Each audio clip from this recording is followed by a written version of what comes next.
All right, so it's Sunday Funday. We talked in an earlier video about a potential new customer, want us to load on the weekends. The current incumbent carrier did not have enough trailers to preload everything on the weekend to keep the mill going. So, now understanding what this customer is, hey, we're just going to preload some on Sundays primarily for Monday, Tuesday deliveries to give them a little bit of extra capacity, but we shouldn't expect anything during the week, as this is just a need and they're happy with the current carrier, which is good. If you're the current carrier, you kind of want them to be happy with you and not just immediately be like, hey, there's a new person. Let's get some rate quotes and kick these people to the curb. So I appreciate that they have at least some loyalty. It's not really loyalty, but, with their current incumbent.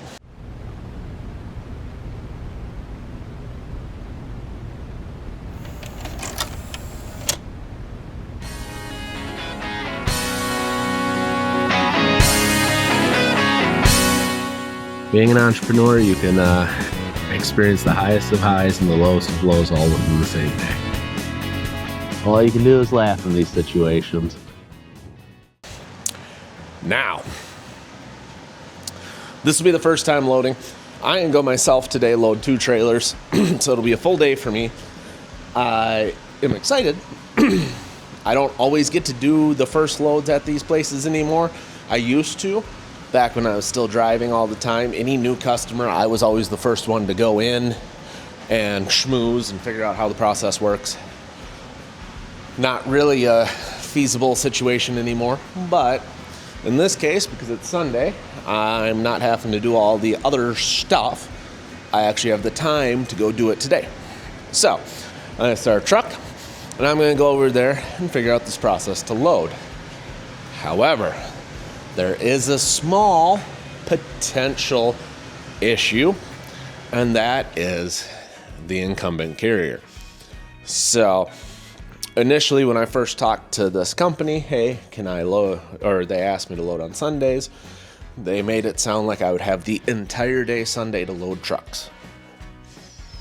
Okay, now this weekend it comes to us finally actually loading a couple trucks, and the incumbent carrier didn't want us in there until after 4 p.m., which means I had from 4 p.m. till midnight to load trucks.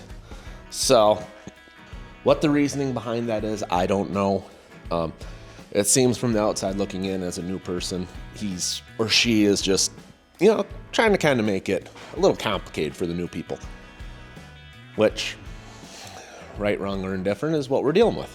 So I am going to head over there to load. I'm going to go there at the scheduled time that I had agreed to with the customer, but I know that this time was earlier than the incumbent carrier desired.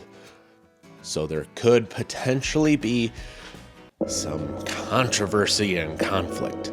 So another good reason for me to go first, because, well, I'm pretty good at schmoozing and pretty good at, handling situations with some confrontation to them. So hopefully that doesn't happen. But something to be aware of when you're moving into these new locations, especially with an incumbent carrier that's been there a long time, you might get quite a bit of pushback from that carrier for your mere presence there, because they're obviously worried about losing that business. In this case, the only reason I'm there is because they don't have enough trailers to properly preload everything on the weekends. So as the incumbent carrier, they either have to A, buy some more trailers, which can be difficult, especially if you're only using them on the weekends, or B, they have to be okay with working with another carrier to potentially come in and load. I would say, as the carrier, talking to your customer, it shows a lot of class to be like, okay, well, this new carrier is coming in. I know we don't have enough trailers to preload on the weekend. That's fine. Let me help out and try to make it as easy for that new carrier as possible. Shows the customer you actually care about them as a customer and not just your business. So something to think about. I am going to go pick a truck, probably the one that's up to the trailer I need, and I'm gonna head 2 hours over to the shipper. Well, we got here to the new customer. Obviously, the problem with weekend loading and having weekends be the first time you load, nobody answers the phone. You have reached these office hours after, or if you have reached the office after hours, please leave a voicemail and we will get back to you. Well, that doesn't do me a whole lot of good. However, I pulled it up on Google Maps.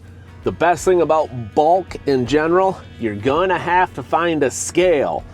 So if you go on Google Maps and you look around a facility that you're going to and you see the standard rectangular scale, chances are that's where you need to go. And then once you get there, a lot of times you can actually look at where the footprints are in the dust to see where drivers get out of their truck and where they go. And you can just follow that. So, found the scale on the back side of the building, went around, actually found another driver to kind of ask, hey, how's this work? And he was very helpful, very nice. Pulled on the scale, found the guy inside. Once again, luckily he was still in the office, because normally if he wasn't in the office, I would have to use the radio to call, and who knows if I would know how to do that. And now we're backed in. It says it should take about an hour and 15 minutes to load, and he'll come get me when it's done. Actually, it looks like we're already the front hopper's almost full already. So, not too bad. We will have to figure out what we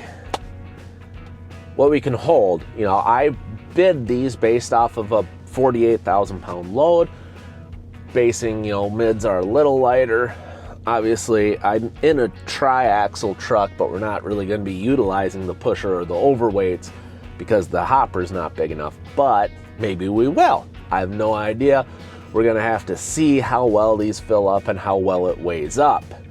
Then we can make that determination down the road with this customer. Hey, were my quoted rates good or not?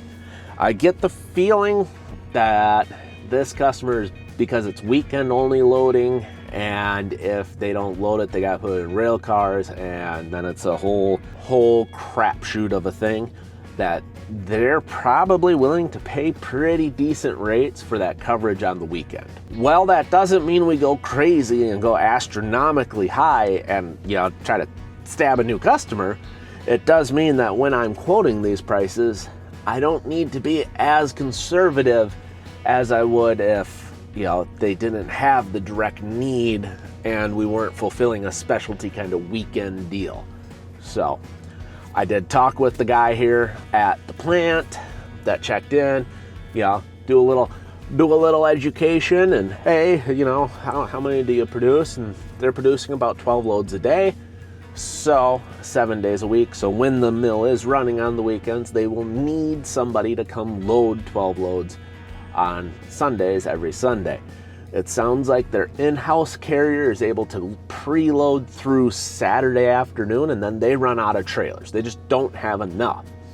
So Sundays, when the mill is running, they always have a need for somebody to come in and load up to 12 loads. So with that knowledge, I know that's not me to do all of 12, being as far away as I am. If I was really close, that'd probably work. But it sounds like what they can't get covered with their own in-house carriers and in-house sales team, and I'm now, I guess, an in-house carrier, they put out to some third-party trading companies, and they have to find the trucks that can load and hold until the next day to deliver. That's the other problem with this weekend loading. We can't deliver until tomorrow. So we gotta load them and hold them. Know when to hold them, know when to fold them, and keep them in our yard. So that equates to a bottleneck as far as the amount of trailers available. So we're gonna get loaded here, and apparently I just sit here till somebody comes and knocks on my door, and then I'm done. So that's cool. A lot of these places you have to load yourself, which is pretty boring, but we'll go take a look at how it's loading and what it looks like and go from there. Yeah, looks like the front hopper's already done.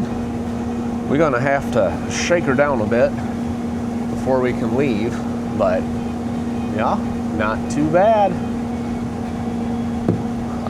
When you're loading a lot of these wheat mids and these bulky, fluffy things like this, they'll utilize a system like this where all of the product comes down this chute into the front, and then this is just a exposed auger trough that just constantly pushes it that way. So if I come in here and move this out of the way, it's gonna drop right here until it fills up, and then the auger will keep pushing it all the way to where there's the opening. So that's what we got cooking. You know, these are wheat mids. This is a very light and fluffy product. There's no weight at all to it. So that's why you need these ultra large hoppers or belts or large capacity things in order to get it. Now that does mean when you're bidding these projects, you need to account for the fact that this light fluffy product does not weigh up that well. And you might have to increase it because you can't use $25 a ton as your baseline for when you quote. Also, you need to make sure that you have specialized equipment. So our hoppers are really big because we used to haul a lot of loose soybean hulls, and those would be a similar light fluffy product to this. So, that being said, when you do haul a product such as this, wheat mids, or something as fluffy and light, you need to make sure that you're accounting for, you won't get 25 ton, but also account for you have to have specialized equipment in order to do it, so the rate should reflect that. You can generally go a little higher on stuff like this because not everybody can do it. Somebody that has a regular 66-inch sidewall hopper can't come in here and get a load over maybe 10 tons of product. So that limits a lot of the people as far as the desire to do it and the ability to do it effectively, which gives you, if you have the specialized equipment, the upper hand when it comes to negotiating rates. So, whoa, we're halfway there. Whoa! I'm gonna go play some video games on my phone. I was going to do a map and a how-to PDF with directions for other drivers for when they come here. However, my laptop was dead. So that's charging. So when I get back here to load the second load, chances are that's what I'll do. We like to make PDFs with directions on how to get into places and the actual phone numbers that work on weekends. And we upload all those into the cloud that are then accessible for all of our drivers, so that when they go into these places, into these new facilities, they have at least some idea what they're doing. So we started doing that about a year ago. It works very well. You know, they can call us obviously and ask questions, and that's why I did it the first time, so that I can make that map. Also, I've got this uncanny ability to relax and not overreact when stuff is a little wishy-washy and potential, you know, don't know what's going on.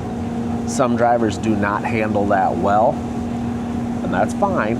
It's up to each individual person how they want to handle that stress. But for the guys that don't handle it, they're obviously not the ones I'm going to send here to load the very first time.